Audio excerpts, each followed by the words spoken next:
ሰላም ጤና ይስጥልኝ ውድ የ24/7 ዜና ተከታታዮቻችን የሰዓቱን ዜና ይዤ ቀርብ ያለው እስከ ፍጻሜው አብራችሁን ቆዩ። የምንለቃቸው መረጃዎች እንዲደርሳችሁ ላይክ፣ ሼር እና ሰብስክራይብ ማድረጋችሁ እንዳትረሱ በማለት ወደ ዜናው አለፍኩ። የቱርክ ፕሬዝዳንት ኤርዶጋን አዲስ አበባ ገቡ። የቱርክ ሪፐብሊክ ፕሬዝዳንት ራሲብ ጣይብ ኤርዶጋን በጠቅላይ ሚኒስትር አብይ አህመድ ግብዣ ለይፋዊ የሥራ ጉብኝት ዛሬ የካቲት 10 ቀን 2018 ዓ.ም አዲስ አበባ ገብተዋል። ይህ ጉብኝት ፕሬዝዳንቱ ከ10 ዓመታት በላይ በሆነ ጊዜ ውስጥ ወደ ኢትዮጵያ ሲመጡ የመጀመሪያቸው ነው። ጉብኝቱ የሁለቱ ሀገራት ዲፕሎማሲያዊ ግንኙነት 100ኛ ዓመትን ለማክበር የታለመ ነው። በ16ኛው ክፍለ ዘመን የጀመረው የታሪክ ግንኙነት አሁን ላይ ወደ ስትራቴጂካዊ አጋርነት ማደጉ ተገልጿል። ቱርክ በኢትዮጵያ ውስጥ በቢሊዮን የሚቆጠር ዶላር ኢንቨስትመንት ያላት ሲሆን በዛሬው ውይይት በንግድ በመሰረተ ልማትና በጸጥታ ዘርፎች ላይ አዳዲስ ስምምነቶች ይፈረማሉ ተብሎ ይጠበቃል። ጉብኝቱ በአፍሪካ ቀንድ ካለው ወቅታዊ ውጥረትና ቱርክ በቀጠናው ካላት የዲፕሎማሲያዊ ሽምግልና ሚና ጋር የተቆራኘ ነው የሚሉ ምሁራን አሉ። የኢትዮጵያ መንግስታዊ መገናኛ ብዙሃን ፕሬዝዳንቱን የአዲሷ ቱርክ መሐንዲስ በማለት የሁለቱ አጋርነት ግንኙነት ጥንካሬ ሲያጎሉ፣ ገለልተኛ ተንታኞች ግን ቱርክ በቀይ ባህር እና በአፍሪካ ቀንድ ያላትን ስትራቴጂካዊ ተጽዕኖ ለማስፋት የምታደርገው ጥረት አካል እንደሆነ ይገልጹታል። ጠቅላይ ሚኒስትር አብይ አህመድ ለፕሬዝዳንቱ ባደረጉት የእንኳን ደህና መጡ መልእክት ይህ የጉብኝት ልውውጥ በሁለቱ ጥንታዊ ሀገራት መካከል ያለው የጸጥታ አጋርነት የሚያሳይ ነው ብለዋል። በቱርክ በኩልም ግንኙነቱ ያለ ሶስተኛ ወገን ጣልቃ ገብነት በግልጽነት ላይ የተመሰረተ መሆኑ ለሁለቱም ወገኖች ጠቃሚ እንደሆነ ተመልክቷል። የብሔራዊ ባንክ ገዢ ከታዋቂው ኢኮኖሚስት ፕሮፌሰር ጄፍሪ ሳክስ ጋር ተወያዩ።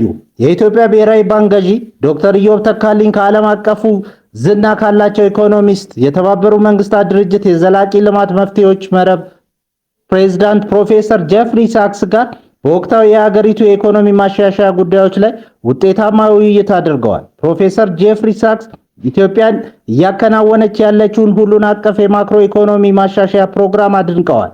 በተለይም የውጭ ምንዛሪ ገበያን ነፃ በማድረግ የተወሰደው እርምጃና የግል ኢንቨስትመንት ለማበረታታት የረጅም ጊዜ እድገት ወሳኝ መሆናቸውን ጠቁመዋል።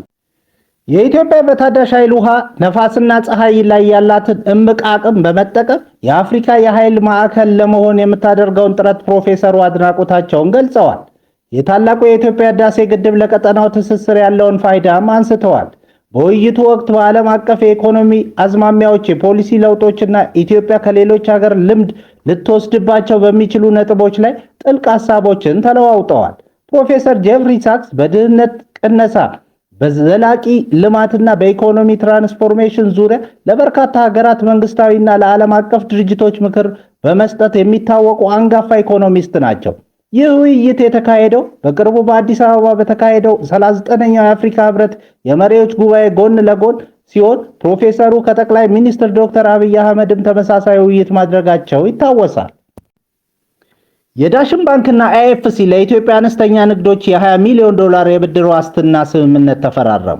ዳሽን ባንክ ከዓለም አቀፉ የፋይናንስ ኮርፖሬሽን አይኤፍሲ ጋር በመተባበር በሀገሪቱ የሚገኙ ጥቃቅን አነስተኛና መካከለኛ ተቋማትን የፋይናንስ አቅርቦት ለማሳደግ የሚያስችል ታሪካዊ አጋርነት ስምምነት ተፈራርሟል።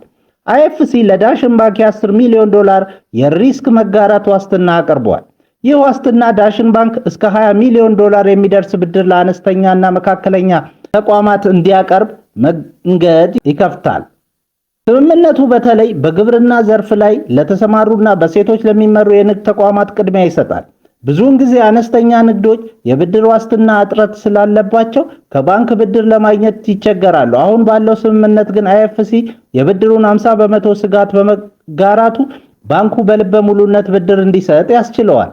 የንግድ ተቋማቱ አዳዲስ ገቢዎችን እንዲደርሱ፣ ምርታማነታቸውን እንዲጨምሩና አዳዲስ የሥራ ዕድሎችን እንዲፈጠሩ ይረዳል። በቴሌኮም፣ በማኑፋክቸሪንግ እና በግብርና ዘርፍ ያሉ የግል ተሳታፊዎችን አቅም ይገነባል። ይህ ስምምነት ለኢትዮጵያ የፋይናንስ አካታችነት ለማሳደግ የምናደርገው ጉዞ ወሳኝ እርምጃ ነው። አነስተኛ ኢንተርፕራይዞችን በመደገፍ ዘላቂ እድገትን እናረጋግጣለን። የኢትዮጵያ አነስተኛ ቢዝነሶች ለማሳደግ አስተማማኝ የፋይናንስ ተደራሽነት ያስፈልጋቸዋል። ይህ አጋርነት ይህንን ፍላጎት ይሞላል። በቅርቡ ከተገኘው የተፈጥሮ ነዳጅ በተጨማሪ ከ33 በላይ ማዕድናት በደቡብ ወሎ ዞን እንደሚገኝ ተገለጸ። በቅርብ ጊዜ በአማራ ክልል የደቡብ ወሎ ዞን ፈሶ ከተገኘ የተፈጥሮ ነዳጅ በተጨማሪ ከ33 በላይ ማዕድናት እንደሚገኙ የደቡብ ወሎ ዞን ማዕድን መምሪያ አስታውቋል። በዞኑ ወረኢሉና ለገይዳ ወረዳ መካከል ከተገኘው የተፈጥሮ ነዳጅ በተጨማሪ በርካታ ማዕድናት እንደሚገኝ የገለጹት የመምሪያው ኃላፊ አቶ አህመድ አበባው ናቸው። የብረት ማዕድን፣ ኦፓል፣ ግራናይት ጨምሮ ሌሎችም በርካታ በአጠቃላይ በአሁኑ ወቅት ከ33 በላይ ማዕድናት ተለይተው ጥቅም ላይ እንዲውሉ እየተሰራ መሆኑን ተናግረዋል። ዞኑ የበርካታ ማዕድናት መገኛ መሆኑ ለኢንቨስትመንት ምቹ የሥራ ከባቢን የሚፈጥር እንደሆነ ኃላፊው አንስተዋል። በመሆኑም ያሉትን የተፈጥሮ ሀብቶች በሙሉ በበለጠ ተደራሽነት መጠቀም እንዲቻል አካባቢው ላይ ኢንቨስት ማድረግ ለሚፈልጉ ባለሀብቶች ጥሪ አቅርበዋል። በዚህ ረገድም መረጃ ከመስጠት ጀምሮ ዞኑ አስፈላጊውን ድጋፍ እንደሚያደርግ አረጋግጠዋል።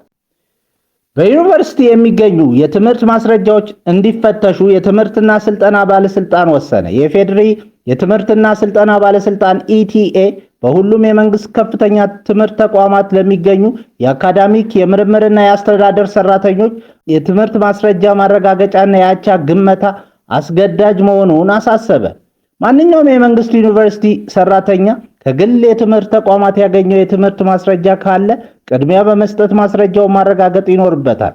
ከውጭ ሀገር የተገኘ የትምህርት ማስረጃ ያላቸው ሰራተኞችም የግድ የአቻ ግመታ ማሰራት እንዳለባቸው ባለስልጣኑ አሳስቧል።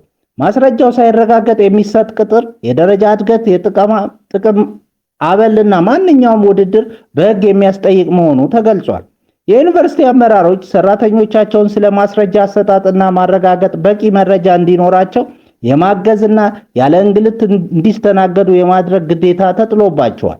ባለስልጣኑ ይህንን መመሪያ ተግባራዊ የሚያደርገው በአዋጅ ቁጥር 1263/2014 መሰረት ሲሆን ዓላማውም በሐሰተኛ የትምህርት ማስረጃ የሚደረጉት ጥቅሞችን ለመቆጣጠርና የትምህርት ጥራትን ለማረጋገጥ ነው። በሌላ ዜና የአሜሪካ ወታደራዊ ባለሙያዎች ናይጄሪያ ገቡ። የናይጄሪያ መከላከያ ዋና መስሪያ ቤት ዲኤችኪው ባወጣው መግለጫ መሰረት 100 የሚጠጉ የአሜሪካ ወታደሮች አባላት ናይጄሪያ ትላንት ገብተዋል። የናይጄሪያ ጦርን በስልጠና በቴክኒክ ድጋፍና በመረጃ ልውውጥ ማገዝ ዓላማ የያዘ ነው። ወታደሮቹ የአማካሪነትንና የስልጠና ሚና ብቻ ነው ያላቸው፣ በቀጥታ ውጊያ ላይ አይሳተፉም። ስምምነቱ የተደረገው በናይጄሪያ መንግስት ጥያቄ ሲሆን አሸባሪ ቡድኖችን ለመደምሰስ ያለመ ነው። ሁሉም እንቅስቃሴዎች በናይጄሪያ የጦር ኃይሎች ቀጥተኛ አመራርና ቁጥጥር ስር ይከናወናሉ ሲሉ የሀገሪቱ መገናኛ ብዙሃን ዘግበዋል። ናይጄሪያ የሽብር ስጋቶችን ለመቀነስ እና የዜጎቿን ደህንነት ለመጠበቅ ከዓለም አቀፉ አጋሮች ጋር እንደምትሰራ አስታውቃለች። የሆሊውድ ታላቁ ኮከብና ኦስካር ተሸላሚው ሮበርት ዱቫል በ95 ዓመቱ አረፈ። በዓለም ሲኒማ ታሪክ ውስጥ ግዙፍ አሻራ ያሳረፈውና ለ7 አስርት ዓመታት በስክሪን ላይ የቆየው አንጋፋው ተዋናይ ሮበርት ዱቫል ከዚህ ዓለም በሞት መለየቱ ተሰምቷል። በታዋቂው ዘ ጎድፋዘር ፊልም ላይ የቤተሰቡ አማካሪ ቶም ሃገን በመሆን እንዲሁም በአፖካሊፕስ ኖው ፊልም ላይ ባሳየው ድንቅ ብቃትና ባደረገው የማይረሳ ንግግር ይታወቃል። 7 ጊዜ ለኦስካር ሽልማት የታጨ ሲሆን በ1983 ቴንደር መርሳይስ በተሰኘው ፊልሙ ላይ ባሳየው ብቃት የምርጥ ተዋናይ ቤስት አክተር ሽልማት አግኝቷል። ዱቫል ድንቅ ተዋናይ ብቻ ሳይሆን ስኬታማም ዳይሬክተርና ፕሮዲውሰር ጭምር ነበር። ኦፕስታል በ1997 የተሰኘው ፊልሙን ራሱ ጽፎና ዳይሬክት አድርጎ ለኦስካር እጩ መሆን ችሏል።